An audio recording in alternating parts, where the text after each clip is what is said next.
তো বস, ওয়েস্ট বেঙ্গল বোর্ডকে নিয়ে কি বলবো ভাই। একবার বললো ওএমআর সিরিজে বাবেলটা হয়, সেই বাবেলের বাইরে যদি এক ফোঁটাও দাগ বেরিয়ে যায় সেইটা আর নেওয়া হবে না। ভালো কথা। এখন আবার বলছে যে দুখানা বাবেলেই দাগ করে থাকো, এআই দিয়ে চেক করা হবে যে কোন বাবেলটায় তোমার বেশি দাগ আছে আর কোন বাবেলটা পরিপূর্ণ, মানে পুরো সম্পূর্ণ করে গোল করেছো, এটা দেখা হবে।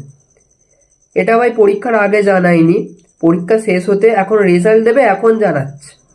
আগে জানালে ভাই তো আমরা অনেক কিছুই ভুলভাল করে এসেছি, যেখানে আমরা একটা ভুল করে দাগ দিয়ে দিয়েছি, নেক্সটে আর কাটাকুটি করিনি, ওটাই রেখে দিয়েছি।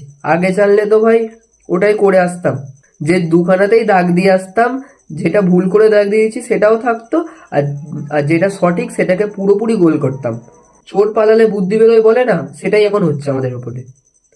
যেটা করে এসেছি এখন তার ফল পাচ্ছি।